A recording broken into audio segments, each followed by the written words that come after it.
Assalamualaikum warahmatullahi wabarakatuh. Salam sejahtera untuk kita semua.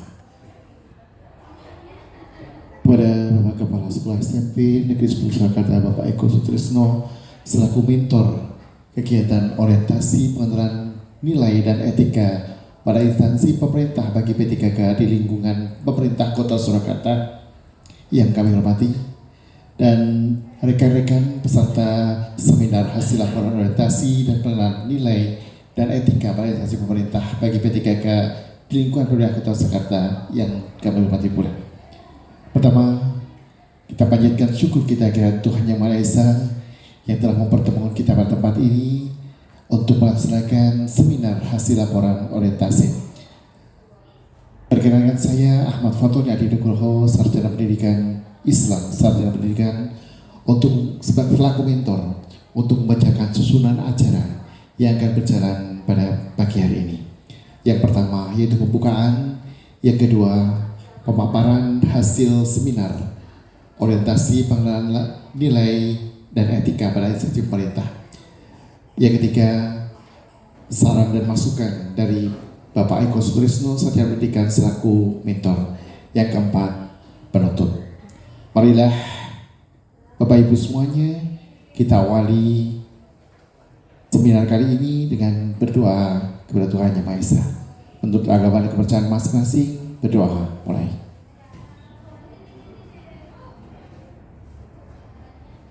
Selesai.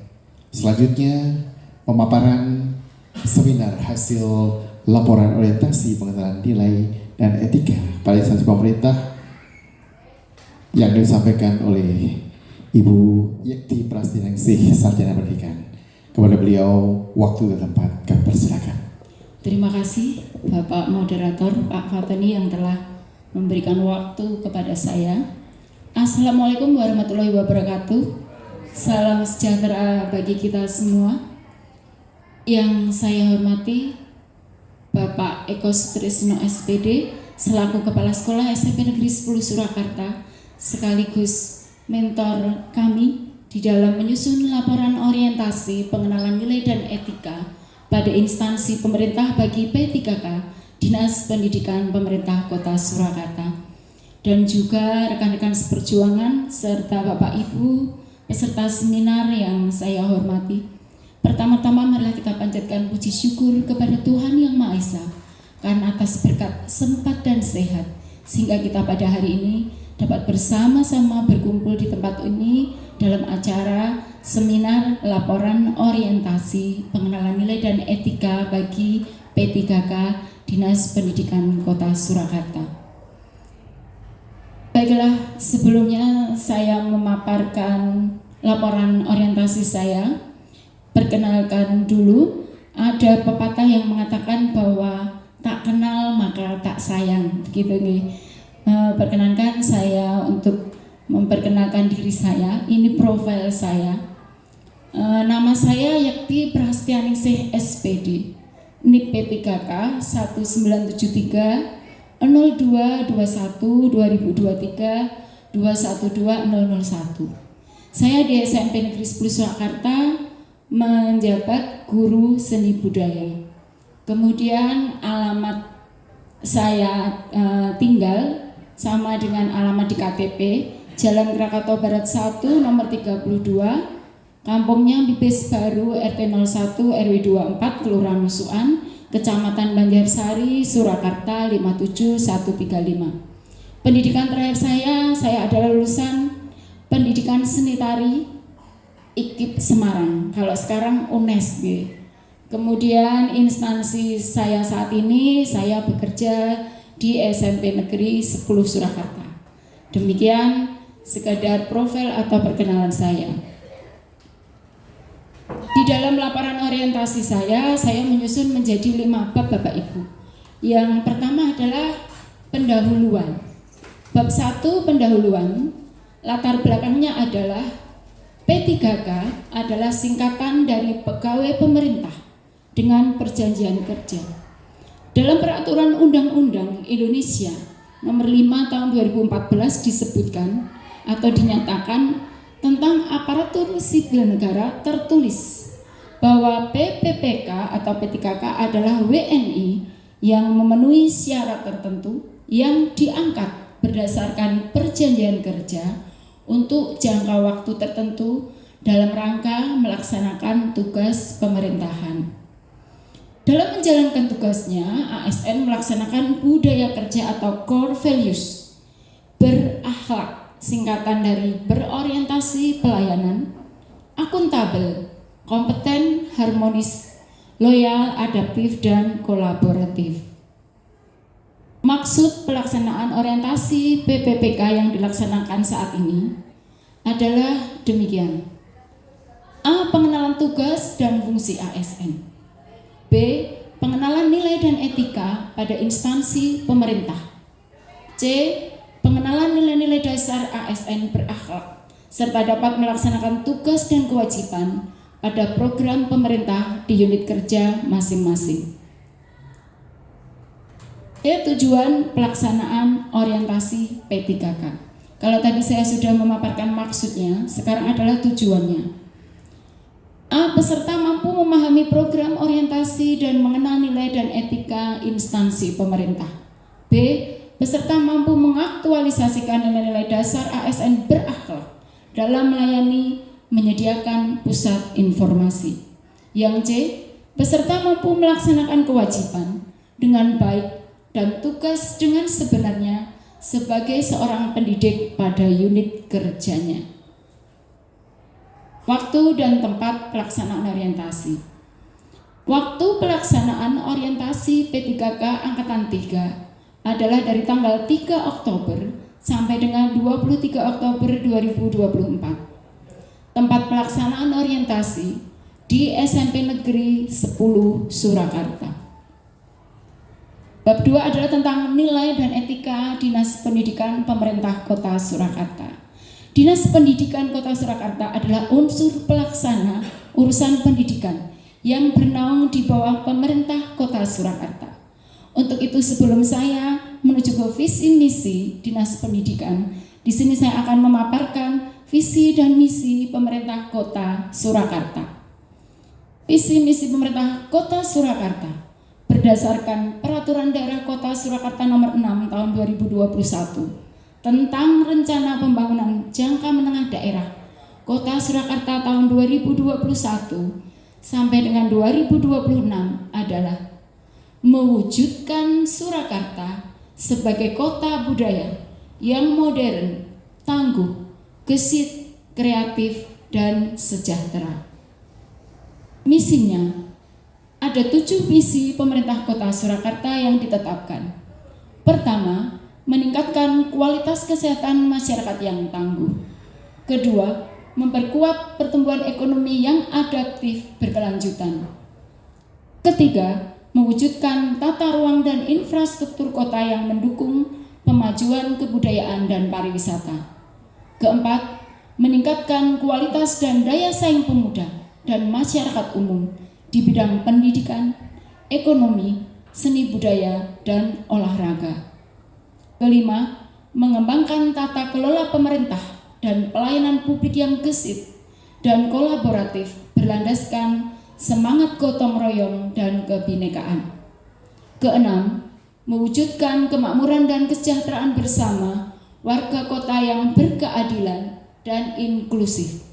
Ketujuh, mewujudkan daerah yang kondusif dan kerukunan antar umat beragama dalam tata kehidupan bermasyarakat yang saling menghormati. Yang kedua adalah visi dan misi Dinas Pendidikan Kota Surakarta. Visi misi Dinas Pendidikan Kota Surakarta ditetapkan berdasarkan surat keputusan Kepala Dinas Pendidikan Kota Surakarta nomor 089 tahun 2024 per tanggal 5 April 2024 sebagai berikut. Visi, terwujudnya layanan pendidikan yang berkualitas dan paripurna. Misi, A. Meningkatkan keterjangkauan dan perluasan layanan pendidikan yang bermutu dan paripurna. B. Meningkatkan keterjangkauan dan perluasan layanan pendidikan yang paripurna. C. Meningkatkan sumber daya aparatur yang membidangi pelayanan. C. C. Manajemen kepegawaian dan penilaian kinerja P3K. Manajemen kepegawaian P3K dilakukan berdasarkan sistem merit atau perbandingan antara kualifikasi, kompetensi, dan kinerja. Manajemen kepegawaian P3K meliputi penetapan kebutuhan, pengadaan, penilaian kinerja, hak dan kewajiban, gaji dan tunjangan, pengembangan kompetensi, pemberian penghargaan, disiplin, pemutusan hubungan perjanjian kerja, dan perlindungan. Penilaian kinerja P3K dilakukan dengan tujuan menjamin objektivitas prestasi kerja yang sudah disepakati berdasarkan perjanjian kerja antara P3K dengan pegawai yang bersangkutan. Bab 3 Nilai dan Etika Organisasi SMP Negeri 10 Surakarta, di mana saya saat ini bernaung di dalamnya dan bekerja di instansi tersebut. Yang pertama adalah rencana strategis OPD atau unit kerja. A. Profil identitas SMP Negeri 10 Surakarta dengan nomor pokok Sekolah Nasional 20328091, status sekolah negeri, bentuk pendidikan sekolah menengah pertama, status kepemilikan pemerintah pusat, SK pendirian sekolah tertanda 43-SK-B-Romawi 3, tanggal SK pendirian 1 Juni 2005, SK izin operasional 16.1 tahun 2022, tanggal SK izin operasional 28 Juni 2022. Visi SMP Negeri 10 Surakarta adalah terwujudnya peserta didik yang berperilaku terpuji, prima dalam prestasi, berbudaya lingkungan, aman dan berwawasan global. Misinya yang pertama adalah meningkatkan karakter beriman, bertakwa kepada Tuhan Yang Maha Esa, dan berakhlak mulia, berkebinekaan global, dan mandiri peserta didik untuk mencegah terjadinya ekstremisme berbasis kekerasan. Yang kedua adalah mewujudkan peserta didik yang unggul dalam prestasi akademik dan non-akademik. Ketiga, mewujudkan budaya literasi dan numerasi. Keempat, mewujudkan budaya gotong royong dan peduli terhadap lingkungan. Kelima, membudayakan perilaku hidup bersih dan sehat bagi seluruh warga sekolah. Berikutnya adalah mewujudkan kurikulum sekolah guyub rukun. Dan selanjutnya menumbuhkan budaya positif untuk menciptakan lingkungan sekolah yang aman dan nyaman. Kedelapan, meningkatkan budaya senyum, sapa, salam, sopan dan santun kepada sesama dan orang yang lebih tua dalam kehidupan sehari-hari. Misi yang terakhir adalah rasa cinta terhadap budaya bangsa dengan berbagai kegiatan sekolah. Tujuan. Ada dua tujuan. Yang pertama adalah tujuan umum. Tujuan umumnya yang pertama adalah tujuan yang ingin dicapai SMP Negeri 10 Surakarta sebagai bentuk untuk mewujudkan visi sekolah yang telah ditetapkan adalah sebagai berikut. Meningkatnya karakter peserta didik melalui pembiasaan serta keteladanan secara konsisten. Kemudian meningkatnya kemampuan akademik dan non-akademik melalui pembelajaran yang bermakna dan pengembangan bakat atau minat. Selanjutnya adalah meningkatnya kemampuan literasi dan budaya literasi melalui kegiatan membaca dan pemanfaatan perpustakaan sekolah. Berikutnya adalah meningkatnya kemampuan numerasi peserta didik melalui pembelajaran. Selanjutnya juga meningkatnya kegiatan gotong royong dan peduli terhadap lingkungan melalui kegiatan kebersihan kelas dan lingkungan, Jumat bersih, penanaman dan pemeliharaan pohon. Berikutnya adalah meningkatnya kesadaran peserta didik untuk menjaga kebersihan lingkungan sekolah dan terwujudnya kegiatan sekolah guyub rukun melalui kegiatan pencegahan dan penanganan kekerasan. Yang terakhir adalah terwujudnya lingkungan sekolah yang aman dan nyaman untuk peserta didik. Kalau tadi saya paparkan tujuan umum, berikutnya adalah tujuan khusus program strategis SMP Negeri 10 Surakarta. Dalam mewujudkan pencapaian visi dan program pengembangan sekolah, maka pokok strategis yang akan dilaksanakan 4 tahun ke depan meliputi 1. Pemenuhan standar kompetensi lulusan atau SKL yang berkualitas. 2. Pengembangan kurikulum tingkat satuan pendidikan yang disesuaikan dengan karakter sekolah dan juga mengacu pada kurikulum merdeka. Yang ketiga adalah pengembangan proses pembelajaran yang berkualitas dan berkarakter. Keempat, pemenuhan tenaga pendidik dan kependidikan yang profesional dan berjiwa nasionalis. Kemudian kelima adalah pengembangan sarana dan prasarana serta media pembelajaran yang berkualitas dalam mendukung terwujudnya pendidikan bermutu. Keenam, pengembangan manajemen sekolah yang transparan, akuntabilitas, dan bermutu. Berikutnya adalah pengembangan lingkungan dan budaya sekolah yang kondusif untuk mendukung proses pembelajaran yang nyaman dan berkualitas. Dilanjutkan berikutnya adalah pengembangan pendidikan berbasis keunggulan lokal dan ditutup dengan peningkatan kegiatan literasi dan numerasi sebelum kegiatan belajar mengajar. Tugas pokok dan fungsi atau tupoksi P3K di Satuan Pendidikan. Tugas-tugas pokok P3K di Satuan Pendidikan. Pertama, membuat perangkat pembelajaran. Kedua, melaksanakan kegiatan pembelajaran. Ketiga, melaksanakan kegiatan penilaian proses belajar, ulangan harian, ulangan umum, ujian akhir. Dan dilanjutkan dan melaksanakan analisis hasil ulangan harian. Kemudian menyusun dan melaksanakan program perbaikan dan pengayaan. Dilanjutkan mengisi daftar nilai siswa. Dilanjutkan melaksanakan kegiatan membimbing, pengimbasan pengetahuan kepada guru lain dalam proses kegiatan belajar mengajar. Berikutnya adalah membuat alat pelajaran atau alat peraga untuk menumbuh kembangkan sikap menghargai karya seni dan mengikuti kegiatan pengembangan dan pemasyarakatan kurikulum. Berikutnya adalah melaksanakan tugas tertentu di sekolah dan mengadakan pengembangan program pengajaran yang menjadi tanggung jawabnya. Dilanjutkan dengan membuat catatan tentang kemajuan hasil belajar dan mengisi dan meneliti daftar hadir siswa sebelum memulai pelajaran. Selanjutnya adalah mengatur keberhasilan ruang kelas dan praktikum dan ditutup dengan mengumpulkan dan menghitung angka kredit untuk kenaikan pangkatnya. Fungsi P3K di Satuan Pendidikan. Fungsi P3K di Satuan Pendidikan adalah sebagai fungsi instruksional atau pengajar, membuat perencanaan terkait program pengajaran, melaksanakan program yang telah disusun, dan membuat penilaian setelah melaksanakan program tersebut.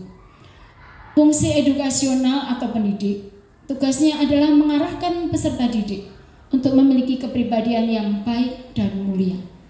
Yang ketiga adalah fungsi manajerial, artinya adalah sebagai manajer yang bertanggung jawab atas lingkungan kerja. Bab 4, rencana hasil kerja P3K. Di dalam laporan saya menyusun rencana hasil kerja sebagai berikut. A. Rencana kerja tahunan Unit kerja SMP Negeri 10 Surakarta. Identifikasi isu. 1. Persentase siswa yang mendapat nilai belum mencapai KKTP masih besar. Yang kedua, perlunya pemilihan metode belajar yang tepat sebagai upaya untuk meningkatkan pencapaian KKTP.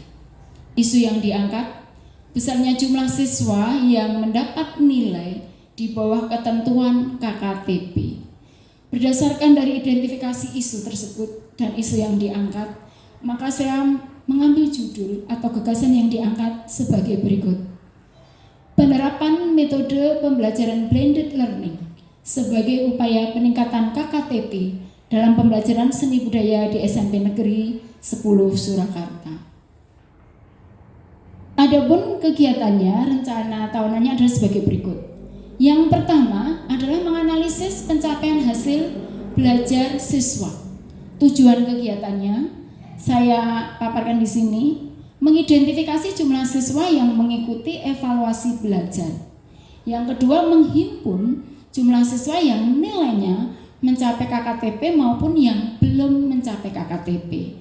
Dan output atau hasilnya adalah mengetahui jumlah seluruh siswa yang mengikuti tes evaluasi hasil belajar berupa data atau jumlah siswa yang nilainya belum mencapai KKTP, bisa diketahui presentasenya. Yang kedua, terbentuk kelompok siswa yang nilainya sudah mencapai KKTP atau yang belum mencapai KKTP. Kemudian kegiatan yang kedua adalah setelah mengetahui jumlah persentase siswa yang belum memenuhi KKTP tadi, saya merancang metode pembelajaran yang tepat supaya menarik dan menyenangkan untuk siswa. Tujuan kegiatannya adalah sebagai berikut. Dalam pembelajaran seni budaya diterapkan metode ceramah di-blend dengan pemanfaatan media, dalam arti ini media digital. Yang kedua adalah saya bekerja sama dengan IT sekolah untuk menyiapkan media digital yang bisa digunakan untuk pembelajaran.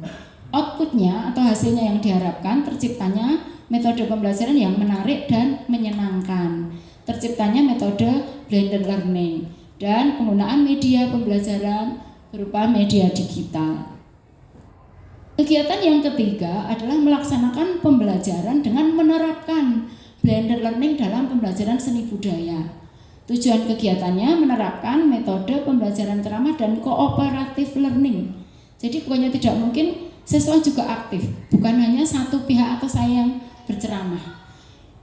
Yang kedua, menerapkan metode pembelajaran dengan pemanfaatan media baik berupa PPT dan video sesuai materi pembelajaran. Output atau hasil yang diharapkan adalah terlaksananya penerapan metode blended learning dalam pembelajaran seni budaya.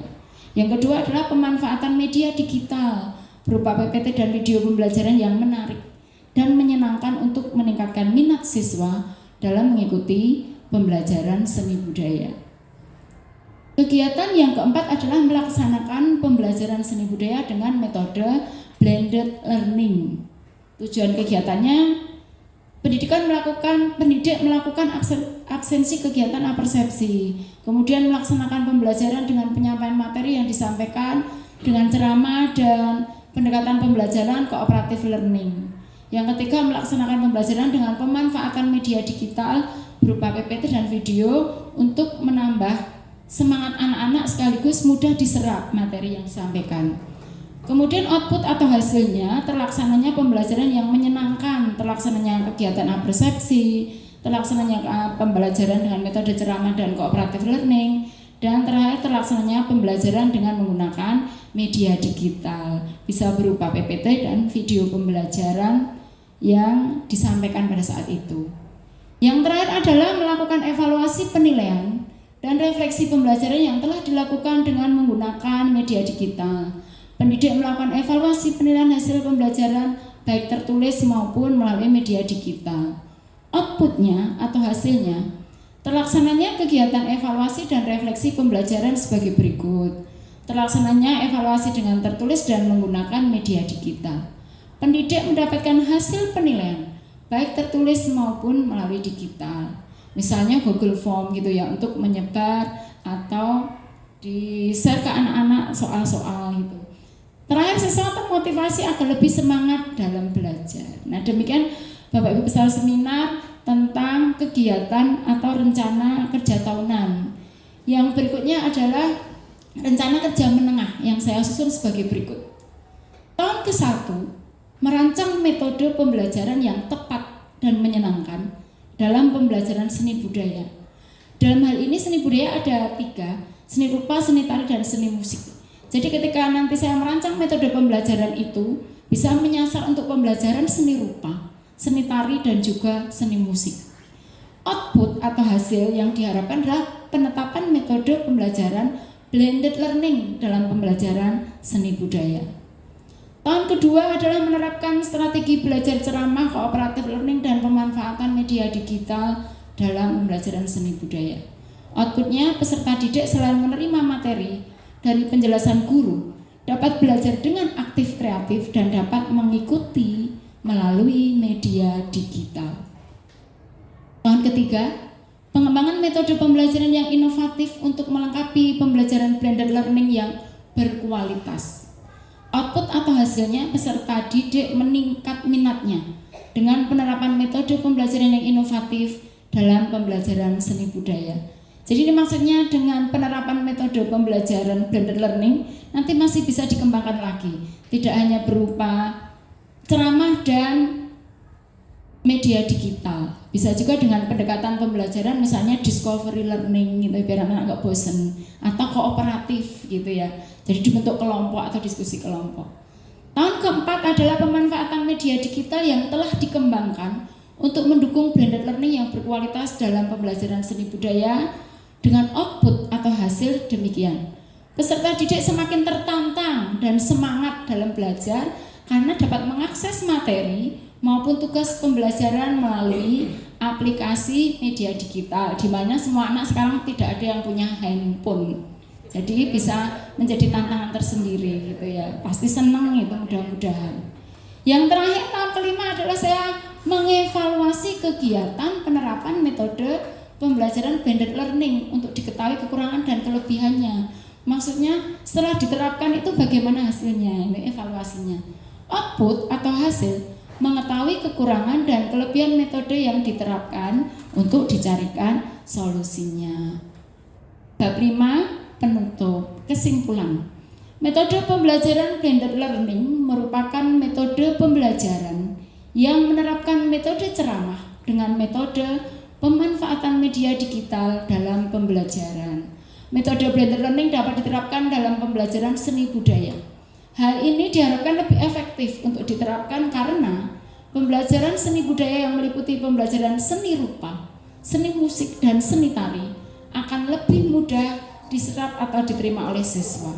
Karena dengan metode yang tidak hanya ceramah dalam arti siswa hanya mendengarkan apa yang disampaikan guru, siswa juga dapat mengamati atau mengikuti melalui video, PPT, dan juga penugasan lewat aplikasi seperti Google Form misalnya.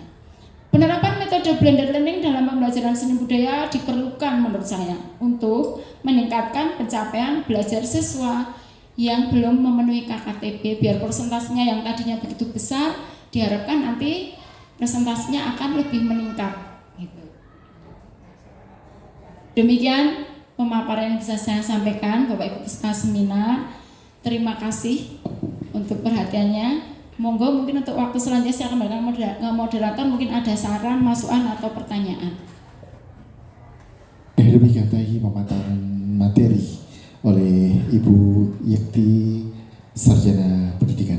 Selanjutnya masukan dan saran dari mentor kepada beliau Bapak Eko Sutrisno, Sarjana Pendidikan. Waktu dan tempat kami persilakan.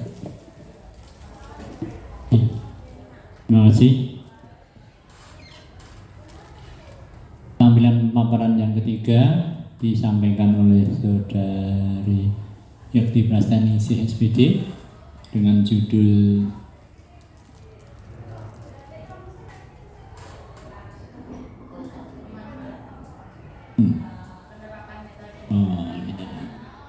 penerapan metode pembelajaran blended learning sebagai upaya peningkatan pencapaian KTP dalam pembelajaran seni budaya di SMA Negeri 10 Surakarta. Tadi yang saya garis bawahi yang dalam pelaksanaannya nanti, karena itu nanti banyak juga menggunakan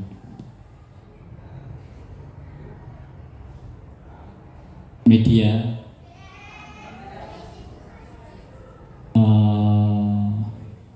IT yang terutama handphone, ya kan?